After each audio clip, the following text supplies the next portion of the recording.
कि योगिनी एकादशी व्रत का पुण्य 88,000 ब्राह्मणों को भोजन कराने के बराबर होता है। इस पावन व्रत की कथा केवल पौराणिक ही नहीं, बल्कि आत्मा के परिमार्जन की एक गूढ़ यात्रा है। एक ऐसा प्रसंग जो बताता है कि प्रेम में मोह होने पर भी यदि समय पर प्रायश्चित और भगवान की भक्ति की शरण ली जाए तो पुनः आत्मा दिव्यता को प्राप्त कर सकती है। योगिनी एकादशी, जो कि भगवान से भक्त का योग कराने वाली सबसे विशेष और शुभ फलदायी एकादशी है। इस बार भी एकादशी तिथि 2 दिन रहने वाली है। ऐसे में असमंजस बना हुआ है कि व्रत किस दिन रखना चाहिए, पारण का शुभ मुहूर्त क्या रहेगा और हरिवासर का समय कब से कब तक रहेगा। तो चलिए आज के इस वीडियो में आपको बताते हैं योगिनी एकादशी व्रत की सही तिथि, हरिवासर के समय के बारे में और पारण मुहूर्त के बारे में। अगर आपको ये जानकारी अच्छी लगे तो वीडियो को लाइक करके आप हमारे चैनल पर इस दिन योगिनी एकादशी की कथा भी अवश्य सुनिएगा। इस बार एकादशी तिथि प्रारंभ हो रही है 21 जून शनिवार को सुबह 7:18 से। इससे पहले तक दशमी तिथि रहेगी। एकादशी तिथि समाप्त होगी 22 जून रविवार को सुबह 4:27 पर।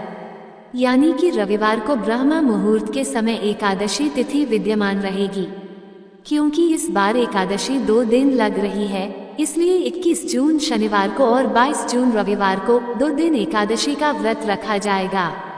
और इस बार 22 जून रविवार को सुबह 7:18 तक भद्रावास भी रहेगा। द्वादशी तिथि प्रारंभ होगी 22 जून रविवार को सुबह 4:28 से और द्वादशी तिथि समाप्त होगी 22 जून रविवार को ही मध्य रात्रि 1:21 तक। 22 जून रविवार को हरिवासर का समय समाप्त होगा सुबह 10:55 पर और हरिवासर द्वादशी तिथि लगते ही प्रारंभ हो जाता है। ऐसे में जो लोग 21 जून शनिवार को एकादशी का व्रत रखेंगे उन्हें 22 जून रविवार को दोपहर के समय ही व्रत खोलना होगा। दोपहर में मुहूर्त रहेगा 1:47 से लेकर 4:35 तक। सुबह के समय व्रत खोलने का कोई मुहूर्त नहीं है, क्योंकि उस समय हरिवासर चल रहा होगा। हरिवासर के समय पूजा पाठ, भजन कीर्तन, कोई खास उपाय, दान आदि आप दे सकते हैं। लेकिन एकादशी का व्रत रखने वाले भक्तों को भूलकर भी हरिवासर के समय में व्रत नहीं खोलना चाहिए। हरिवासर समाप्त होने के बाद ही व्रत खोला जाता है। और जो लोग 22 जून रविवार के दिन एकादशी का व्रत रखेंगे उन्हें 23 जून सोमवार को सुबह 5:24 से 8:12 के बीच में व्रत खोलना होगा। भले ही त्रयोदशी तिथि इस समय तक प्रारंभ हो गई होगी, लेकिन फिर भी एकादशी के नियमों में एक नियम ये भी है कि अगर कभी एकादशी का व्रत 2 दिन पड़ता है तो ऐसे में दूसरे दिन एकादशी और द्वादशी तिथि का संयोग हो और द्वादशी तिथि अगर सूर्योदय से पहले या ब्रह्म मुहूर्त से भी पहले समाप्त हो रही हो तो त्रयोदशी में भी एकादशी व्रत का पारण किया जा सकता है, जिसका कोई दोष नहीं लगता है, बल्कि व्रत पूर्ण ही माना जाता है। अब ऐसे में जो लोग एकादशी व्रत 24 घंटे से अधिक का नहीं रख पाते या जिन्हें बहुत ज्यादा असुविधा होती है, किसी कारण से आप पहले दिन वाली एकादशी का व्रत नहीं रखना चाहते हैं, तो आप दूसरे दिन एकादशी का व्रत रख सकते हैं। यानी रविवार के दिन व्रत रखकर सोमवार को सुबह जल्दी व्रत का पारण कर सकते हैं। दूसरे दिन एकादशी का जो पालन है वह सभी वैष्णव जनों द्वारा किया जाता है।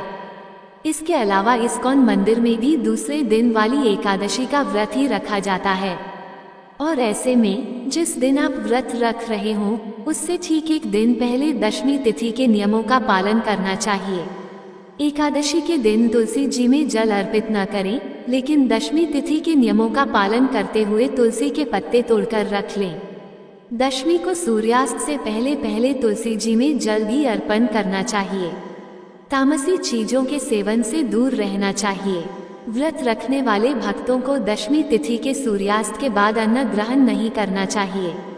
जय श्री कृष्ण।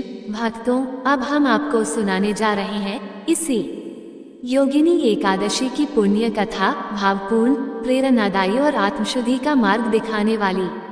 तो आइए तन मन को एकाग्र करके श्रद्धा और विश्वास के साथ इस दिव्य कथा का श्रवण करें। श्रीहरि का नाम लेते हुए, कथा के हर भाव को आत्मसात करते हुए। जय श्री हरि विष्णु। जय एकादशी माता। एक समय धर्मराज युधिष्ठिर ने भगवान श्री कृष्ण से निवेदन किया, हे मधुसूदन, कृपया आषाढ़ कृष्ण पक्ष की एकादशी का नाम, उसका महत्व तथा विधि विस्तार पूर्वक बताइए।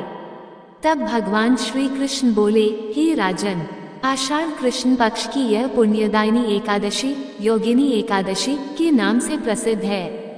यह व्रत सभी पापों का नाश करता है और मोक्ष प्रदान करता है। यह व्रत स्वर्ग से पतित हेममाली नामक एक गंधर्व की कथा से संबंधित है।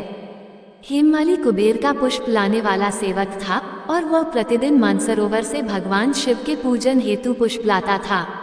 एक दिन वह अपनी अत्यंत सुंदर पत्नी विशालाक्षी के प्रेम में आसक्त होकर कर्तव्य भूल गया और समय पर पुष्प न ला सका। इस विलंब से कुपित होकर भगवान शिव के परम भक्त कुबेर ने उसे कोढ़ रोग और स्वर्ग से पतन का शाप दे दिया।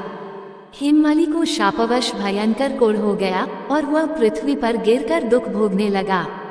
वर्षों तक वह दुखी और भिक्षावृत्ति से जीवन यापन करता रहा।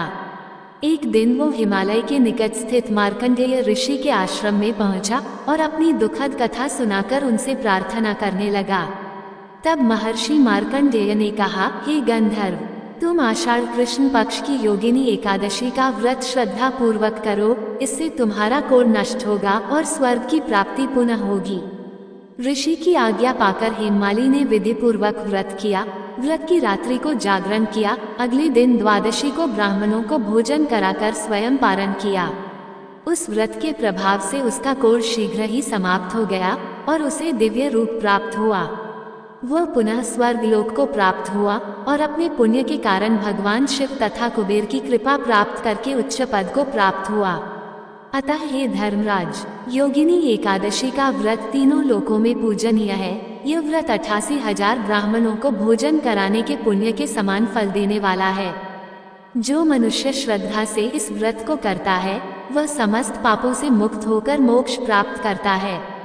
इस व्रत की महिमा अत्यंत अद्भुत है। ये शारीरिक, मानसिक, सामाजिक और आध्यात्मिक रूप से जीवन को पवित्र और सुखमय बनाता है।